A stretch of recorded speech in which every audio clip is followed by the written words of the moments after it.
The air in Hangar 7 hung thick, a stale, metallic breath carrying the ghost of forgotten oil and the heavy scent of defeat.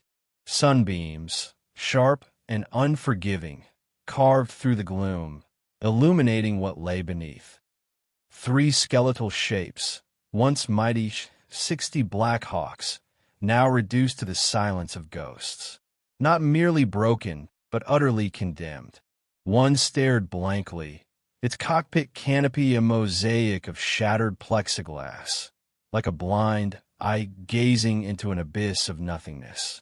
Beside it, another lay disemboweled, its main rotor blades stripped away, leaving it a tragic bird with clipped wings, grounded forever. The third, a patchwork of shrapnel scars and missing panels, had been systematically cannibalized, its vital organs plundered, leaving only a hollow shell that whispered forgotten battles. These were the doomed, machines sentenced to oblivion, their roar silenced, their purpose stripped away. Into this tomb of titans walked Chief Warrant Officer Mike Wrench Callahan. Late 50s, his hands were not just calloused, but sculpted by decades of grease, heat, and the precise dance of metal on metal. They told stories no official report ever would. His face, a canvas of sun-baked wrinkles and lines etched by worry and wisdom, held the weight of every engine he'd coaxed back to life, every bird he'd sent screaming into the sky. He moved with the slow, deliberate gait of a man who understood the true cost of war, not in numbers, but in the silent suffering of steel. His worn boots echoed softly on the concrete floor, each step a testament to a career spent defying the odds. He stopped before the shrapnel-riddled fuselage, his fingers thick and knowing, tracing the jagged edges of a bullet hole. He didn't see scrap. He saw wounded soldiers, silent and bleeding. In the profound quiet of the hangar, he heard not the rustle of dust, but the phantom roar of long-dead engines, the distant shouts of the crews these birds had carried, the desperate whispers of missions barely survived. For Wrench, these weren't machines. They were living beings, comrades in arms, each with a heart that had once beaten with furious purpose. And now, those hearts were still. The solemn silence was abruptly shattered by the sharp, confident clip of polished boots. A young lieutenant, crisp uniform, a pristine clipboard clutched like a ceremonial weapon, strode into Wrench's sanctuary. He was the embodiment of the rulebook, the clean-cut face of unfeeling, unyielding bureaucracy. His presence felt like a sterile antiseptic wipe over Wrench's raw, emotional connection to the dying machines. "Chief Callahan," the lieutenant began, his voice devoid of the hangar's heavy resonance, flat and official. "These aircraft are officially designated Class D, unsalvageable. The engineers at HQ have run their projections. Extensive damage, structural integrity compromised beyond repair. They're beyond economical recovery." He gestured vaguely at the hulking, silent forms. "It's all here in the report." He tapped the clipboard, a dismissive flick of his wrist. "Sign the forms, Chief. The scrapyard is waiting." It wasn't just a directive. It was a death sentence delivered with the cold, sterile finality of a bureaucratic decree. Wrench's gaze, slow and heavy, shifted from the pristine, impersonal paperwork, a document that understood nothing of courage or sacrifice, to the silent, wounded machines before him. He knew these birds. He knew their history, their scars, their inherent will to fly. He knew they possessed a spirit that transcended numbers on a balance sheet. And in that moment, as the lieutenant waited for his signature, a quiet, dangerous defiance ignited in Wrench's eyes. The conflict was laid bare, the rigid, unyielding rulebook versus the raw, intuitive gut of a craftsman who refused to let a warrior die. This wasn't just about helicopters. It was about honor about life, and about the unspoken promise a mechanic makes to his machines. The scrapyard might be waiting, but Wrench wasn't ready to send his comrades to their grave. Not yet. The lieutenant's crisp footsteps faded, leaving behind a silence heavier than before, a void where the official decree of death echoed. Wrench stood alone amidst the hulking shadows, the crumpled form a burning ember in his calloused hand. He didn't just see metal and wires. He saw the ghosts of missions, the lives saved, the battles fought. He saw the heartbeats that had once thrummed within these machines, and he felt a profound, primal urge to reignite them. They were not done, not by a long shot. He glanced at the paper in his fist, then at the silent, wounded birds. With a quiet, resolute fury, he made his vow, not to the bureaucracy, but to the steel and the spirit within. Asterisk, they're not done with you yet. Asterisk, his mission, however, was impossible by the book. Every bolt, every wire, every drop of oil would be an act of defiance. He needed help, but not just any help. He needed hands that understood the language of metal, hearts that felt the same unspoken bond with these machines. He found them in the fringes, among the younger mechanics who saw past the regulations, drawn by the legend of Wrench Callahan. Kids who'd grown up with joysticks in their hands, but whose eyes still held a spark for the raw power of a turbine. He didn't issue an order. He offered a whisper of something impossible, a chance to be part of a rebellion. There was Leo, sharp and quick, a whiz with avionics, but still lacking the grease-stained wisdom of years. And Maria, quiet but fiercely determined, whose touch could coax a temperamental engine back to life. They looked at the condemned Black Hawks, then at Wrench, and in their eager nods, he saw a reflection of his own stubborn hope. They were in. The cavernous Hangar 7, once a tomb, began its transformation into a clandestine operating room. After the official shifts ended, when the base quieted and the watchful eyes turned away, the faint glow of portable work lights would ignite, casting long, dancing shadows. Every tool they pulled from their boxes, every part they scrounged, was an act of insubordination. Requisition forms went unfiled. Official logs remained blank. This was an off-the-books operation, a ghost project for a ghost fleet.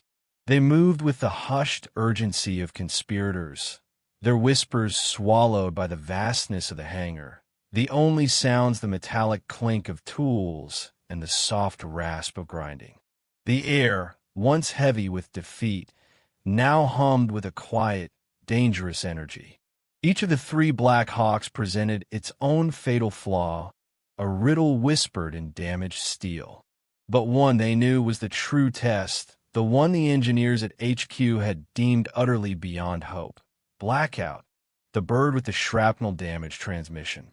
The manual was brutally clear on this. The entire component was a single, non-reparable unit. Replacing it was not just difficult, it was impossible. No spares existed in any supply depot for a craft this thoroughly ravaged. It was a death sentence etched in schematics, a line in the sand that only a fool or a legend would dare cross. Wrench and his small team became phantoms themselves, haunting the boneyards of other wrecked aircraft, scavenging like desert nomads. They traded favors with sympathetic quartermasters, their currency a shared understanding of what it meant to save a machine. They dug through forgotten crates, their hands sifting through rust and neglect, searching for a single gear, a crucial bearing, anything that might breathe life back in a blackout. When the parts simply didn't exist, Wrench, with an almost religious reverence, would turn to the old, forgotten ways. He taught Leo and Maria techniques not found in modern training modules, skills passed down through generations of mechanics who understood that sometimes you had to make the solution. They'd machine their own custom parts, sparks flying in the dim light. the whine of the lathe a defiant protest against the regulations. Each fabricated piece, each salvaged component, was a testament to their illegal commitment, a silent middle finger to the rulebook. Days bled into weeks, the hangar becoming their world, a crucible of grease, sweat, and frayed nerves. They worked until their hands ached and their eyes burned, fueled by coffee and a shared obsession. Then came the moment of truth. With painstaking care, they installed a custom-made gear, machined from salvaged alloy, into blackout transmission. Wrench had double-checked the tolerances, Leo had triple-checked the alignment, and Maria had meticulously lubricated every moving part. They fired up the auxiliary power unit, the whine a hopeful prelude. The transmission word then clunked, a horrible grinding sound that echoed through the hangar like a death rattle. The custom gear, their lifeline, had twisted, shattered under the strain. Silence fell, thick and suffocating. The air, once charged with hope, now tasted of ash. Maria slumped against the toolbox, her shoulders shaking. Leo stared at the broken gear, his face pale, his earlier enthusiasm utterly extinguished. Maybe the lieutenant was right, Chief, he whispered, his voice barely audible. Maybe it's just scrap. The words were a punch to Wrench's gut, a cold, hard truth he'd tried to outrun. He looked at Blackout, its patched-up fuselage still silent, still broken. The weight of his career, the trust of his young team, the defiant promise he'd made to these machines, it all pressed down on him, threatening to crush him. He felt the creeping tendrils of doubt, a cold despair whispering that perhaps, this time, the bureaucracy was right. He was just an old man fighting a losing battle. He closed his eyes, the silent machine before him a mirror to his own flagging spirit. In that moment of quiet reflection, staring at the shattered gear, the image of an old, weathered face flickered in his mind. Pappy Jenkins, a Vietnam-era mechanic, had taught Wrench things that no manual would ever dare print. A trick, Pappy had called it, for reinforcing stressed metal, a forbidden knowledge passed down from a time when ingenuity meant survival. It wasn't elegant, it wasn't approved, but it worked. It was a deep-seated memory, a desperate gamble. Wrench's eyes snapped open, a new fire igniting within them. "Give me the welding torch," he barked, his voice hoarse but firm. "And some high-strength steel rod. We're going old school." Leo and Maria, startled by the sudden shift, moved with renewed purpose. Wrench grabbed the torch, its familiar weight a comfort in his hand, a promise of raw power. This wasn't about precision engineering. It was about brute force and ancient wisdom. Pappy's trick wasn't found in any glossy manual. It involved building up layers of high-strength steel around the critical stress points of the gear, then carefully, painstakingly, annealing the entire component with controlled bursts of heat. It was a brutal, ugly repair, a scar that would tell a story, but it was a repair that would hold. Sparks flew, a shower of defiant light in the dim hangar, as Wrench began the delicate dance. He moved with the focused intensity of a surgeon, his welding mask a visor into a world of molten metal and furious heat. Leo, now fully engaged, meticulously prepped the steel rod, cutting and shaping, while Maria monitored the temperature, her eyes glued to the gauges, ensuring the metal didn't overheat and lose its temper, or worse, shatter. The air filled with the acrid scent of burning metal, a smell that was both harsh and strangely hopeful. Each pass of the torch was a prayer, each layer of steel a defiance of the odds. They worked through the night, the only sounds the hiss of the torch, the rhythmic tap of Wrench's hammer, and the quiet, focused breaths of the team. As dawn painted the hangar windows with a pale, indifferent light, the gear was finished. It wasn't pretty, It looked like a brawler, scarred and reinforced, but undeniably strong. With renewed, albeit bone-weary, determination, they reinstalled the Frankenstein gear. The tension in the hangar was a palpable thing, a suffocating blanket that pressed down on them as Wrench prepared to test Blackout's transmission again. This was it, the moment of truth. Leo stood ready at the controls. Maria hovered near the engine bay, a fire extinguisher clutched in her hands, a silent testament to the risks they were taking. Wrench, his face grim, gave a curt nod. The auxiliary power unit whined to life, a familiar, hopeful prelude. Then, with a deep breath, Leo engaged the transmission. The whirring began, smooth and unbroken this time, a sound that was music to their ears. No clunks, no grinding, just the steady, powerful hum of gears meshing perfectly. The reinforced gear held. It spun, strong and true, a new heart beating within the condemned machine.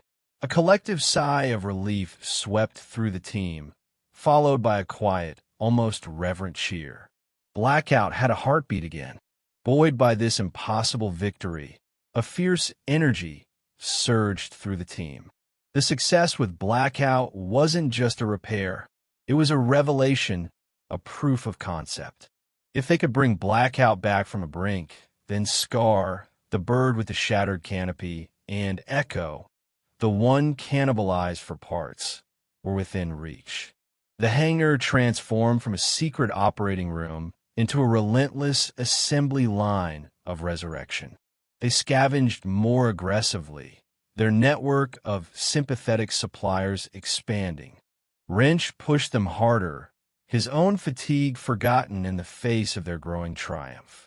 They replaced Scar's cracked windshield with a salvaged one, carefully sealing every seam, ensuring its structural integrity. For Echo, it was a painstaking process of reintegrating systems, replacing missing avionic modules, running new wiring through its hollowed-out frame, like rethreading the nervous system of a dormant beast. Each rivet, each connection, was a silent act of defiance, a whispered promise to the machines that they would fly again. Weeks turned into a blur of relentless work, fueled by lukewarm coffee and the unwavering belief in Wrench's vision. Then came the day. The three Black Hawks, once silent ghosts, now sat gleaming in the dim hangar light, their patched-up bodies humming with a new, dangerous energy. Their engines, coaxed back to life, pulsed with anticipation. The hangar, once a tomb, now felt like a nest, ready to launch its formidable brood. They were no longer scrap. They were a phantom fleet, existing outside official records, their very existence a challenge to the rigid rules of the military. They were ready. The peace of the base was shattered by the frantic squawk of the command tent's radio. A special forces team, deep in a treacherous mountain valley, was pinned down. Overwhelming enemy fire, a desperate plea for extraction. A storm, a monster of wind and ice, was rolling in, grounding every official aircraft. It was a suicide mission, a death trap for anyone foolish enough to try. Inside the command tent, the air crackled with desperate urgency. Maps were spread, marked with impossible coordinates. The base commander, a man hardened by years of impossible choices, paced grimly. The young lieutenant, who had once condemned Wrench's birds, stood there, his face pale with horror, witnessing the cold calculus of war. Every option was exhausted. Every single Black Hawk in their official inventory was either grounded by the storm or too far away. "There's nothing," a comms officer choked out. "No one can get to them." Then, the commander's eyes, sharp and desperate, found Wrench. He knew about the project, the illegal resurrection.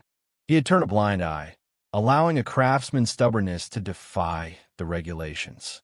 Now, that defiance was their only hope. The only aircraft that could possibly claw their way through that storm, the only ones that existed outside the official records, with the 3 Wrench had brought back from the dead. The commander didn't need to speak. He simply looked at Wrench, a desperate, silent plea in his eyes, and gave a single, curt nod. Go. Wrench didn't hesitate. He gathered Leo and Maria. Get ready, he said, his voice low. We're flying. As door gunners. Their eyes widened, a mixture of fear and fierce pride. This wasn't just about fixing, it was about fighting. Within minutes, the 3 illegal helicopters roared to life on the tarmac, their patched-up bodies vibrating with barely contained power. They were no longer hangar queens. They were predators, awakened from a long slumber, their turbines screaming a defiant challenge to the raging storm. Wrench climbed into the lead bird, his hand resting on the familiar controls, a silent communication with the machine he had saved. As the rotors bit into the churning air, the 3 Black Hawks clawed their way into the maelstrom. The wind tore at them, ice lashed against their reinforced frames, and every patch, every custom-made part, screamed in protest. But they held. They were alive, and they were flying. From the machine's perspective, it was a brutal, visceral fight. The wind was a snarling beast, ripping at Blackout's patched-up skin, trying to tear it apart bolt by bolt. Ice, like frozen shrapnel, hammered against the windshield, blurring the world into a chaotic smear of white and gray. Every custom machine gear in its transmission screamed in protest, vibrating through the airframe, a deep, guttural growl that Wrench felt in his bones. The old bird, resurrected from the graveyard, was fighting for its life, for its purpose, for the souls strapped inside its belly. Its rotors bit into the churning air, each revolution a defiant punch against the storm's relentless assault. The hydraulics groaned, the engines strained, burning fuel at an alarming rate, but they held. They had to. Wrench, in the co-pilot's seat of Blackout, his hands instinctively gripping the controls, felt every shudder, every lurch, every metallic moan of the machine as if it were an extension of his own body. He wasn't just flying. He was willing the helicopter forward, pouring his own stubborn will into its steel frame. Beside him, the pilot, a young, worn officer named Miller, wrestled with the cyclic, his face a mask of intense concentration, sweat beading on his forehead despite the freezing temperatures. Through the static-laced comms, Wrench heard Leo's voice from Scar, grim but steady, confirming their position, followed by Maria from Echo, her tone tight with adrenaline. They were a trio of ghosts, cutting through a storm that had grounded every other bird on base, flying on faith and forbidden repairs. The altimeter plunged, then surged, as the valley's treacherous updrafts and downdrafts tried to rip them from the sky. They were flying on the knife edge of what was possible, hugging the terrain, navigating by instinct and the faint, flickering glow of their instruments. Wrench peered through the ice-streaked window, trying to discern any landmark in the swirling chaos. He knew this valley, knew its treacherous peaks and hidden ravines. It was a death trap in good weather. In this tempest, it was a meat grinder. But somewhere down there, a special forces team, American soldiers, were fighting for their lives, outmatched and outgunned. Suddenly, a break in the storm, a fleeting window of visibility. Below, the valley floor was a tableau of desperate combat. Tracer fires stitched crimson lines across the rocky terrain, illuminating the desperate stand of the pinned-down team. They were huddled behind a cluster of boulders, their return fire sporadic, overwhelmed by the sheer volume of enemy assault. Wrench's heart hammered. This wasn't a training exercise. This was real, raw, brutal war, and his resurrected birds were now the only things standing between those soldiers and oblivion. Target acquired. Miller yelled, his voice strained. Going in. Wrench grabbed the door gunner's weapon, a heavy M240 machine gun, its cold steel a familiar comfort in his hands. Leo and Maria, in their respective birds, were doing the same, preparing to unleash hell. The Blackhawks, no longer just transport, transformed. Their patched-up bodies, once emblems of defeat, became instruments of vengeance. They dove, a coordinated assault, 3 dark angels descending from the storm-racked sky. The roar of their engines, once a desperate plea for life, now became a terrifying battle cry, echoing off the canyon walls. As Blackout swooped low, the M240 barked to life in Wrench's hands, spitting a torrent of hot brass and lead. The tracers arced through the driving rain and sleet, finding their targets with brutal efficiency. Enemy positions erupted in dust and screams. The Blackhawks were not just providing cover. They were actively engaging, suppressing, devastating. Their guns blazed, a symphony of destruction, turning the tide of the battle with sheer, overwhelming firepower. The enemy, caught off guard by the audacity of the attack in such a storm, faltered, their concentrated fire breaking. Pushing through, Maria's voice crackled, exhilarated, as Echo laid down a devastating blanket of fire, allowing Scar to maneuver into position for the extraction. Leo, in Scar, brought his bird into a hover, impossibly steady in the violent winds, while the Special Forces team, seizing the opportunity, sprinted towards the open doors. It was a ballet of chaos and precision, executed with the desperate urgency of men who knew this might be their only chance. Wrench kept firing, sweeping the rocky outcrops, ensuring no enemy could get a clean shot at the evacuating soldiers.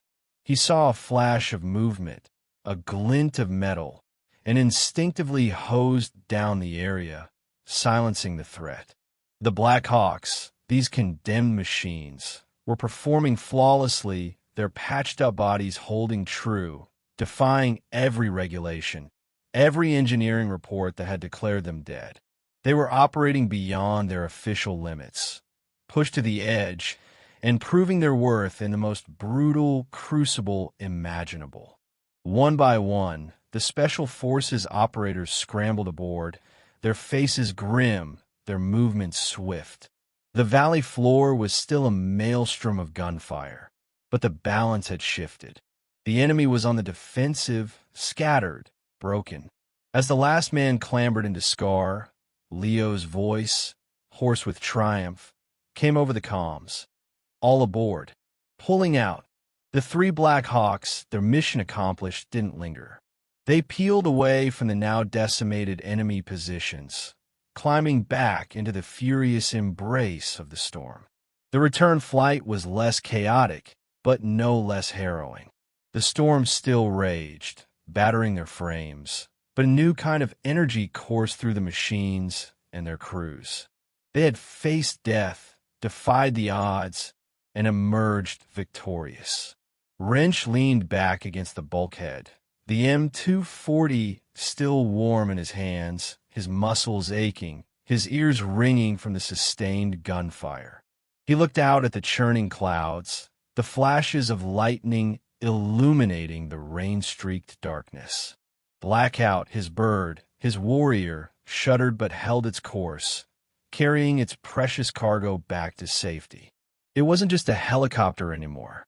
It was a living testament to defiance, to a bond forged in grease and grit, to the stubborn refusal to surrender.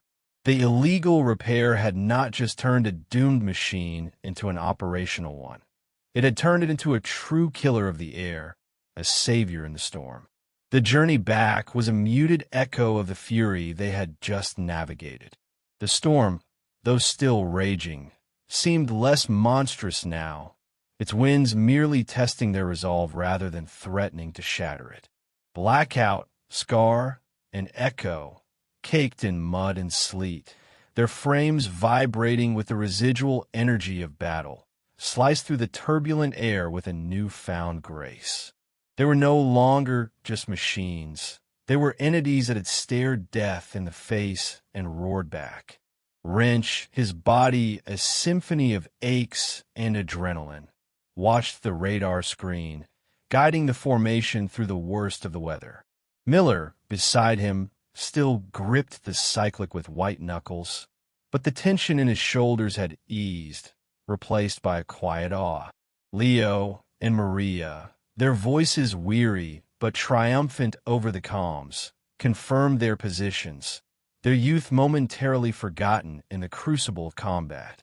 As they finally broke through the cloud cover and descended towards the base, the familiar glow of the runway lights was a beacon of hard-won peace.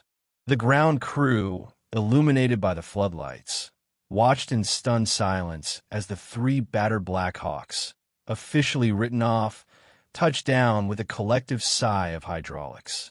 The rotors, still spinning, cast enormous, flickering shadows across the tarmac, like the wings of mythical beasts returning from an impossible quest.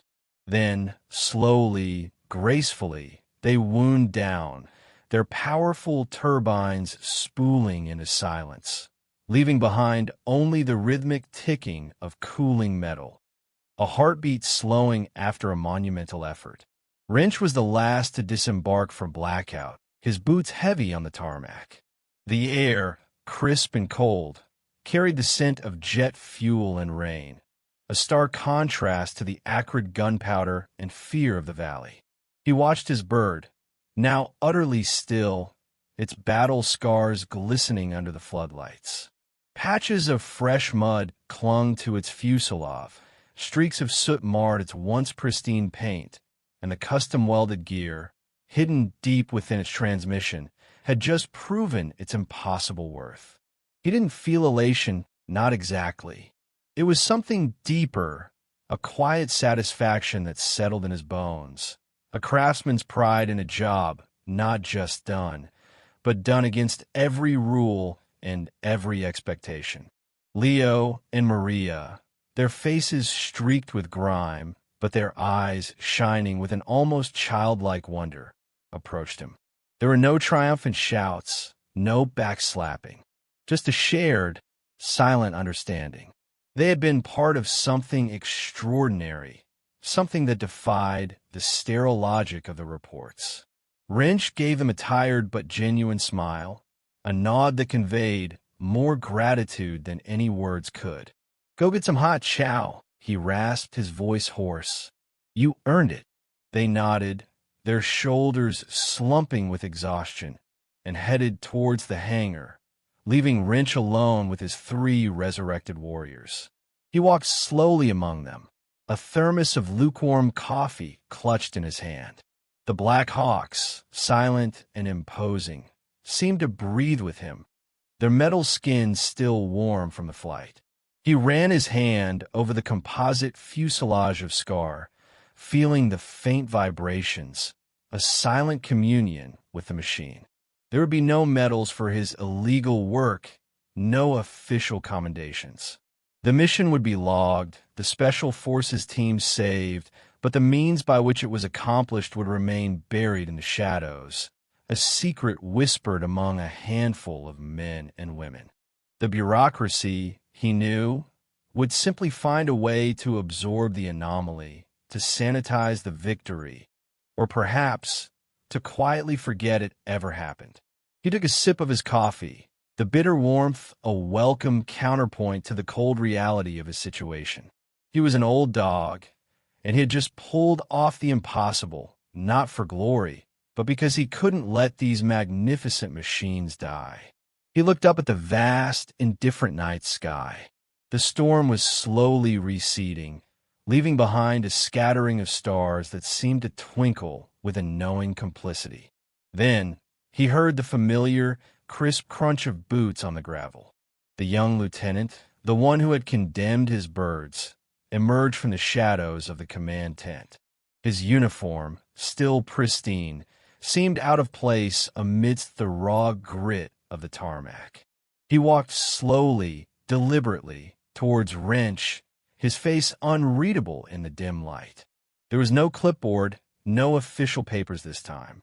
Just a man, stripped of his bureaucratic armor, facing another man who had just proven him utterly, magnificently wrong. The lieutenant stopped a few feet away, his gaze sweeping over the three Black Hawks, then settling on Wrench. He didn't speak.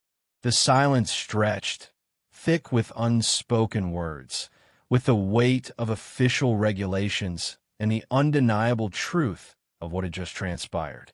Wrench simply looked back, his expression calm, his eyes holding the wisdom of 1,000 impossible repairs. The young officer's jaw was tight, his usual confident posture subtly softened by a newfound humility. He swallowed hard. Then, without a word, he reached out, gently took the thermos from Wrench's hand, and poured him a fresh cup of coffee from his own steaming thermos. It was a simple gesture, devoid of pomp or ceremony, but it spoke volumes. It was a silent admission of respect, an acknowledgement that some truths transcended the rulebook, that some battles were won not by numbers, but by the stubborn, defiant spirit of a craftsman. The system, Wrench knew, might not change overnight. The forms would still be filled, the regulations still enforced.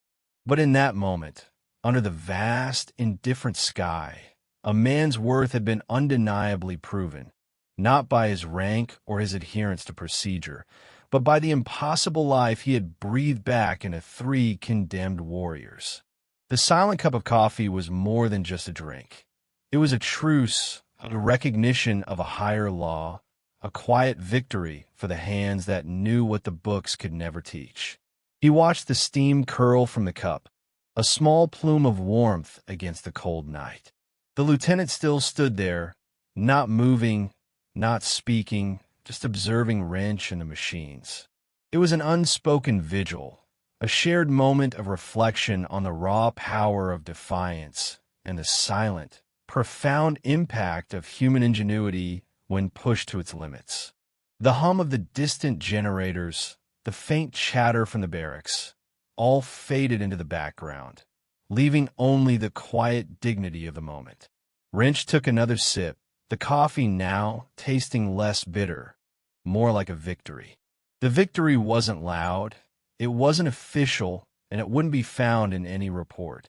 It was a private triumph, etched into the grease beneath his fingernails and the silent hum of the cooling engines. He walked towards Blackout, his oldest friend, the one that had tested his resolve the most. His hand, thick and calloused, settled gently on the cool, scarred metal skin of the fuselage. It was a touch of comfort, a silent conversation between a man and a machine that had both defied death. Like a man soothing a faithful animal after a hard day's work, Wrench stood there, absorbing the quiet strength of the resurrected warrior. The world might run on rules and regulations, on numbers and forms, but some truths were written in sweat, in grit, and in the unwavering refusal to let a warrior die. Because in a world governed by procedure, the most critical repairs are never found in a manual. They're found in the hands of those who refuse to let a warrior die. If this story of defiance and dedication resonated with you, hit that like button. Share your thoughts in the comments below. What does impossible mean to you? And subscribe to our channel for more tales of untold heroism and the relentless spirit of those who push the boundaries.